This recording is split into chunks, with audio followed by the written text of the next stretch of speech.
Real Madrid vs Bayern மியூனிச்சோட match review தான் இந்த வீடியோவில் பார்க்க போகிறோம். பாயர்ன் மியூனிச்சோட ஹோம் ஸ்டேடியமான ஜெர்மனியில் இருக்க அலியன்ஸ் அரீனால தான் இந்த மேட்ச் நடக்குது. இது யூசிஎலோட ஃபர்ஸ்ட் லெக் மேட்ச்சு. இந்த மேட்சை 2-2ன்னு சொல்லி ட்ரா பண்ணியிருக்காங்க. என்னதான் பாயர்ன் மியூனிச்சுக்கு ஹோமில் ஃபேன்ஸ் அட்வான்டேஜ் இருந்தாலும் இந்த மேட்சை ட்ரா தான் பண்ணியிருக்காங்க. இதுக்கு காரணமானது ரியல் மேட்ரிட் பிளேயர்ஸோட மென்டாலிட்டி தான். கடைசி வரைக்கும் நெவர் கிவ் அப்னு விளையாண்டுக்கிட்டு இருந்தாங்க. இந்த மேட்ச் ரொம்பவே க்ளோஸாக போச்சு. இவங்க தான் ஒன் சைடட் கேமு, ஐயோ பாயர்ன் மியூனிச் நல்லா விளையாண்டுருந்தாங்க, அவங்க ஜெயிச்சிருக்க வேண்டிய மேட்ச் அப்படிலாம் சொல்கிறது கிடையவே கிடையாது. ரெண்டு டீமுமே ஈக்குவலாக தான் விளையாண்டுருந்தாங்க. மேட்ச் ஆரம்பித்து 20 மினிட்ஸுக்கு பாயர்ன் மியூனிச் தான் ரொம்பவே அட்டாக்கில் டாமினேட் பண்ணிக்கிட்டு இருந்தாங்க. ரியல் மேட்ரிடோட அட்டாக்கு என்னடா பண்ணுறது அப்படின்னு திணறிக்கிட்டு இருந்தாங்க. பட் கொஞ்ச நேரத்தில் பொசிஷன் எடுத்துகிட்டு டோனி க்ரூஸ் ஒரு பாஸ் போடுவார். இன்னும் நிறைய பேரோட கண்ணுக்குள்ளேயே நின்றுக்கிட்டு இருக்கும். அவ்வளோ அழகான பாஸ் அது, உண்மையிலேயே வேறு லெவல். அதனால தான் அவரை ஜெர்மன் ஸ்னைப்பர்னு கூப்பிட்றாங்க. அவ்வளோ அக்யூரேட்டாக அந்த இடத்துல 2 மேனை டைசெக்ட் பண்ணிக்கிட்டு அந்த பாஸ் போகும். வேறு லெவலாக இருந்திருக்கும் அந்த கோலை பார்க்குறதுக்கு.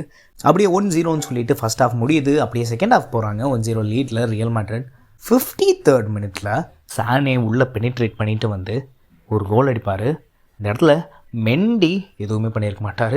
நேச்சோவால் எதுவும் பண்ணியிருக்க முடியாது. ரைட் ஃப்ளாங்கில் பாலை ரிசீவ் பண்ணிவிட்டு மெண்டியை ஒரு கட் பண்ணிவிட்டு டேரெக்டாக ஷூட் வைப்பார். லூனினால் எதுவுமே பண்ணியிருக்க முடியாது. இந்த ஷாட் அவர் எதிர்பார்க்கவே இல்லைன்னு தான் சொல்லணும்.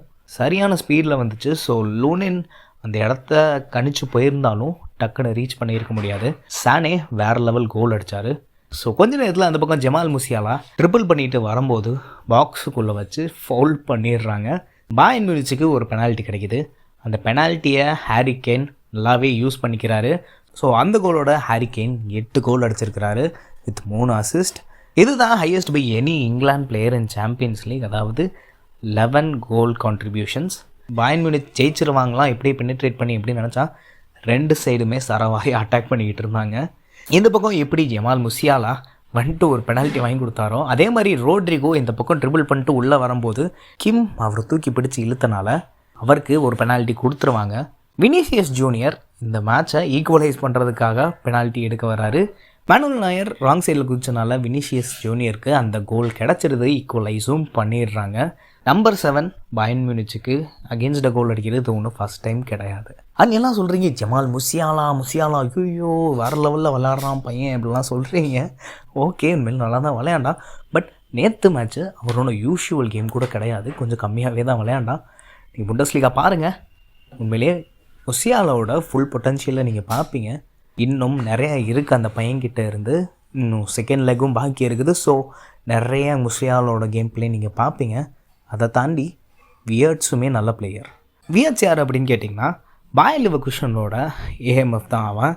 சிமிலர் டு ஜமால் முசியாலாவோட ப்ளே ஸ்டைல் இருக்கிற அந்த பிளேயர் ரொம்பவே நல்லா ஆடுவான் Wirtz. In fact 7 seconds goal record அவன் தான் வச்சுருக்கிறான். டோனி க்ரூஸ் ரொம்ப நாள் கழித்து ஜெர்மனி டீமுக்குள்ளே வந்ததுக்கப்புறம் அவன்கிட்ட தான் அசிஸ்ட் கொடுப்பாப்புல. அவன் லாங் ரேஞ்சிலேருந்து ஃப்ரான்ஸ்க்கு அகேன்ஸ்டாக அந்த கோல் போடுவான்.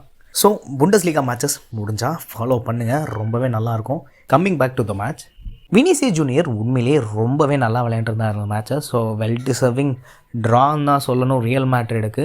அந்த சைட் பார்த்திங்கன்னா ரோட்ரிகோவுமே அவரால் முடிஞ்சதை பண்ணிவிட்டு பெனால்ட்டி வாங்கி கொடுத்துட்டு போயிட்டார். ஜூட் பெல்லிங்ஹாம் ரொம்ப பெருசாக எக்ஸ்பெக்ட் பண்ணோம், பர்ஃபார்ம் பண்ணலை. காணவில்லைன்னு போஸ்டர்லாம் பார்த்தேன் இன்ஸ்டாகிராமில். தென் டோனி க்ரூஸ் பற்றி சொல்லியே ஆகணும், மாஸ்டருங்க, சரியான பிளேயர். இந்த பக்கம் வந்திங்கன்னா லியரோ சானே கொஞ்சம் ஸ்டார்டிங்கில் ஸ்லாப்பியாக தான் இருந்தார். பட் கொஞ்ச நேரத்தில் ரெக்டிஃபை பண்ணிவிட்டு வந்து அந்த கோலை போட்டார். வேறு லெவலில் இருந்துச்சு.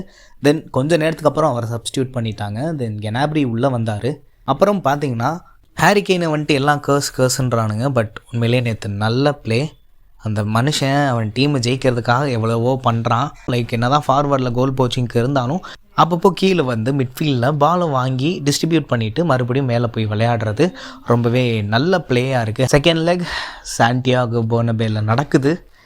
Let's wait and see. மறுபடியும் அந்த ரூஃபை மூடிட்டு விளையாண்டாங்கன்னா அட்மாஸ்ஃபியர் வேறு லெவலில் இருக்கும். ஹோம் அட்வான்டேஜ் ரியல் மேட்ரிடுக்கு கண்டிப்பாக இருக்கும். உங்கள் ப்ரெடிக்ஷன் என்னென்னு கமெண்ட் பாக்ஸில் மென்ஷன் பண்ணுங்கள். பார்க்கலாம் அடுத்த வாரம் என்ன நடக்க போகுது அப்படின்னு சொல்லி. உங்களுக்கு இந்த வீடியோ பிடிச்சிருந்துச்சுன்னா லைக் பட்டன் ஷேர் பண்ணுங்க. முக்கியமாக சப்ஸ்கிரைப் டு விளையாடலாமா.